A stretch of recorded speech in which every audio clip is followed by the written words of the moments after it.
김현지! 현지야! Namun beberapa saat kemudian ia muncul kembali, tidak jauh dari tempat ia menghilang. Bongpal langsung menghampiri dan memeluknya, sembari mengatakan agar ia jangan pernah menghilang lagi. 너 어디 갔었어?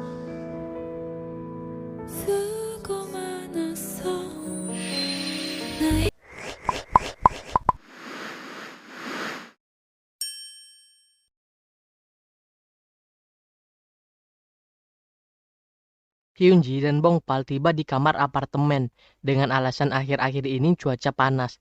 Bongpal minta mereka bertukar tempat. Ia tidur di sofa, sedangkan Hyunji tidur di tempat tidur Bongpal. Ditambah dengan pelukan Bongpal sebelumnya. Hyunji tersenyum-senyum sendiri dengan hati bahagia. Kedua detektif polisi yang sedang menyelidiki kasus kematian No Hyunju mendapati jalan buntu. Mereka tidak berhasil menemukan hal yang aneh pada masa lalu Jo Hyusung, yang ternyata sempat sakit-sakitan di waktu kecil dan sering dirawat di rumah sakit. Bahkan banyak catatan yang memuji kebaikan diri Hyusung yang tidak jarang melakukan kegiatan sosial. Satu-satunya yang mencurigakan bagi detektif yang adalah catatan kepribadiannya yang terlalu sempurna. Detektif Kim lantas menyarankan agar mengambil sudut pandang lain dalam penyelidikan tersebut, karena ponsel Hyunju masih belum bisa ditemukan hingga sekarang. Detektif yang meminta detektif Kim untuk terus berusaha melacaknya dan mengambil data telepon dari pihak operator berharap menemukan petunjuk di sana. 수제, 외모에 인성까지 아주 완벽하게 갖춘 거죠. Sementara itu, Profesor Hyusung mendatangi upacara kematian Hyunju. Dari obrolan pelayat lain, ia mengetahui tentang Lee Min-soo, mahasiswa di kampus yang semester sebelumnya sempat mengajak Min-soo berkencan. Saat melangkah keluar, ia bertemu dengan Im Seo-yeon, namun langsung buru-buru pergi, membuat Seo-yeon mengernyitkan dahi. Belum jelas alasannya, tapi ternyata Hyesung lantas berjaga di depan dan mengintai Min-soo dalam perjalanan pulangnya. Di pagi hari, Hyunji terbangun mendengarkan kesibukan Bongpal menyiapkan sarapan di dapur. Mereka lalu makan bersama, di mana Hyunji menikmatinya sambil tersenyum-senyum sendiri. Perhatian Bongpal yang menggandengkan tangannya ketika menyeberang jalan kembali menambah perasaan bahagia di hati Hyunji. Namun saat berada di perpustakaan kampus dan dirinya tidak sengaja berhadapan dalam jarak dekat dengan Bongpal, jantungnya berdegup kencang dan ia pun kabur keluar dengan jurus menghilangnya. 이따가 봐. 야, 어디가? Bongpal yang mencarinya mendatangi ruang klub. Ada Choi Chun-sang dan Kim In-rang. Di sana, saat mereka menanyakan mengapa Bongpal terlihat bingung, dan Bongpal menjawab ada sedikit masalah dengan wanita. Dengan pede, Chun-sang langsung mengambil alih pembicaraan dan menjelaskan panjang lebar mengenai 11 langkah mengambil hati wanita yang diperhatikan oleh Bongpal dengan tatapan prihatin. 시선. 시선. 이때 Setelah mencapai langkah keempat, Bongpal akhirnya menyerah dan memintanya untuk berhenti. Setibanya kembali di apartemen, Bongpal masih belum juga menemukan Hyunji. Sebaliknya, ia menemukan foto-foto yang dicoret-coret oleh Hyunji sebelumnya dan lantas tersenyum melihatnya. Ia akhirnya mendapati Hyunji di taman dekat apartemen. Saat mencoba menerapkan ilmu yang ia dapat dari Chun-sang, Hyunji justru memandangnya dengan wajah aneh dan mengiranya sedang sakit. 스텝 1! 현지야, 사과가 웃으면? Karena gagal, Bongpal pun mengajak Hyunji untuk makan, yang disambut dengan riang olehnya. Usai makan, mereka berdua duduk bersama memandangi bintang-bintang. Bongpal menjelaskan mengenai rasi-rasi bintang pada Hyunji. 그리고 저기 있는 게 배가. 직녀석. 그리고 Di apartemen, sebelumnya tidur, Bongpal mengajak Hyunji untuk besok pergi keluar. Saat Hyunji menanyakan apakah itu kencan, Bongpal menjawab anggap saja seperti itu. Keesokan harinya, Bongpal yang sudah berganti pakaian menunggu Hyunji di depan apartemen. Saat sedang mengaca di jendela mobil yang parkir, tiba-tiba jendela terbuka dan orang di dalamnya menatap Bongpal dengan wajah aneh. Ia pun jadi salting dan melangkah pergi dengan malu. Sementara itu di dalam kamarnya, Hyunji bingung memilih baju apa yang akan ia pakaikan lantaran hanya memiliki 3 pasang baju. Baju gaun, baju seragam kerja, dan baju seragam sekolahnya. Pada akhirnya Hyunji keluar dengan tetap mengenakan baju yang sehari-hari ia pakai. Melihatnya, Bongpal mengajaknya berangkat dan mampir ke toko baju untuk membelikan baju yang lebih layak. Setelah itu acara kencan pun dimulai. Meski banyak orang yang bingung melihatnya dan menganggapnya gila, Bongpal cuek melaksanakannya, mulai dari melihat dan mencoba aksesoris di perdagangan pinggir jalan, makan bersama, hingga nonton bioskop bersama. 이 정도는 가뿐하지. 주문 도와드리겠습니다. Perjalanan pulang mereka diwarnai dengan hujan deras yang mendadak turun. Bongpal lantas mampir ke sebuah minimarket untuk membeli payung, dan keduanya pun melanjutkan perjalanannya dengan berpayung berduaan di tengah hujan. Sementara itu, detektif polisi menemukan foto mobil Hyesung yang terlihat melewati jalur tol yang mengarah ke hutan tempat ditemukannya jasad Hyunju. Detektif yang lantas meminta anak buahnya untuk membawa Hyesung ke kantor polisi untuk diinterogasi lebih lanjut. Di malam hari, Hyunji yang sedang tidur terbangun karena memimpikan kembali secuil masa lalunya.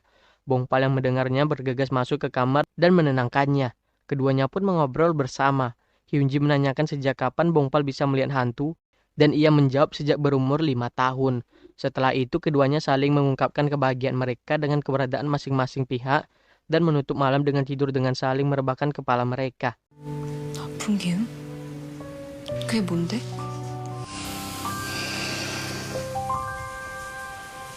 Di kantor polisi, detektif yang mulai menginterogasi Hyesung, ia menunjukkan bukti-bukti keberadaan Hyesung di TKP. Namun dibantah Hyesung yang beralasan bahwa ia pergi ke daerah tersebut untuk menemui ibunya. Tiba-tiba detektif Kim meminta detektif yang untuk keluar sejenak dan mengabarkan ada salah satu orang saksi yang baru saja meninggal. Orang tersebut yang oleh detektif Kim dimasukkan ke daftar saksi karena sempat menghubungi Hyunju sebelum ia meninggal. Ternyata adalah Minsu. Ia ditemukan tewas di depan apartemennya karena terjatuh dari lantai kamarnya. Ia mengejutkan sebelum meninggal, ia sempat mengirimkan pesan pada ibunya bahwa ia telah membunuh Hyunju. Kejadian tersebut ternyata adalah ulah Hyesung yang membunuh Minsu pasca membuntutinya usai acara peringatan kematian dan menjebaknya dengan sengaja mengirimkan SMS tersebut ke ibu Minsu. Ia juga meletakkan ponsel milik Hyunju di kamar Minsu, ditambah dengan fakta bahwa Minsu telah lama mengejar-ngejar Hyunju. 죽기 전에 문자를 하나 엄마한테 보냈는데 Pihak kepolisian terpaksa harus melepaskan Hyesung dan menutup kasus tersebut. Setibanya kembali di klinik, Hyesung mendapati Bongpal dan Hyunji yang sedang berada di depannya. Bongpal beralasan bahwa ia sedang mengamati salah satu anjing yang ada di sana, padahal Hyunji yang saat itu sedang mengamatinya. Hyesung lantas mengajaknya mampir sejenak untuk mengobrol dan ngeteh bersama, yang tanpa butuh waktu lama langsung diiyakan oleh Hyunji. Di dalam klinik, Hyunji asik bermain dengan si anjing. Bongpal melihatnya sambil tersenyum sehingga ditanggapi oleh Hyesung yang berpura-pura tidak melihat Hyunji, bahwa ia pasti sangat mencintai anjing tersebut. Saat itu mendadak si anjing berlari ke belakang klinik dan masuk ke ruangan kantor Hyesung. Hyunji mengikutinya. Tanpa menyadari, Hyesung yang juga mengikutinya. Hyunji sempat melihat ornamen kupu-kupu yang dibuat oleh Hyesung beberapa waktu sebelumnya. Namun segera fokus kembali pada si anjing. Saat Hyesung mendekat, tiba-tiba Bongpal untuk pamit pulang, sembari memberi tanda pada Hyunji untuk pergi. 가볼게요. 아, 네. Sesaat setelah mereka pergi, Hyesung menutup salah satu buku yang ada di meja kerjanya, yang ternyata adalah milik Hyunji. Biksu Myung-chul yang kebetulan sedang melintas melihat Bongpal keluar dari klinik hewan tersebut. Ia lantas mencegat Bongpal dan menanyakan siapa sosok pemilik klinik tersebut. Mengetahui bahwa si pemilik alias Hyesung adalah profesor di kampus Bongpal dan ia tinggal di klinik tersebut. Myung-chul lalu ikut Bongpal pulang ke rumahnya. Di sana saat Bongpal sedang keluar sebentar untuk menemui Hyunji yang tidak ia diperbolehkan masuk karena takut ketahuan oleh Myung-chul. Myung-chul diam-diam membuka ponsel Bongpal untuk mencari nomor kontak ayahnya. Alih-alih mendapat nomor yang dicari, Myung-chul justru menemukan pesan SMS dari ayah Bongpal terkait upacara kelulusan Bongpal dari SMP yang dikirimkan pada saat ayahnya berada di guest house di kaki gunung yang didatangi oleh Myung-chul sebelumnya. Setelah Bongpal kembali masuk, Myung-chul menanyakan perihal upacara kelulusan tersebut, yang dijawab oleh Bongpal terjadi di sekitar bulan Februari. Tak lama telepon Bongpal berbunyi, mengabarkan adanya tugas menangkap hantu yang baru saja masuk. Setelah Bongpal pergi, Myung-chul teringat bahwa ayah Bongpal sempat merekam upacara kelulusan tersebut, sehingga ia pun mencari keberadaan film rekaman pada tanggal tersebut. Ia menemukannya dan segera memutarnya untuk mengetahui apa yang sebenarnya terjadi. Tidak ada hal signifikan yang ia temukan selain sosok Hyosung yang ternyata sempat melintas di belakang Bongpal dan Myung-chul pada saat itu.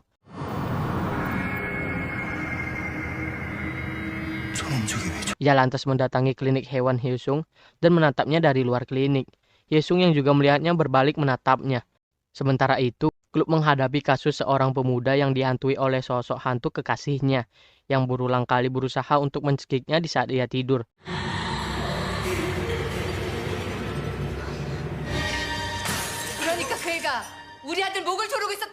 Karena ingin menyelidikinya terlebih dahulu, Bongpal dan kawan-kawan berjanji untuk kembali lagi dalam beberapa hari. Di luar, Chunsang mengingatkan Inrang bahwa nasibnya bakal menjadi seperti si pemuda apabila ia terus terobsesi dengan hantu. Hidupnya bakal menjadi susah dan berantakan karenanya. Hyunji mendengarnya menjadi termenung. Dalam perjalanan pulang, Hyunji memikirkan kembali kata-kata Chunsang, sembari teringat pada tatapan orang-orang yang melihat Bongpal dengan tatapan aneh pada saat mereka berkencan sebelumnya.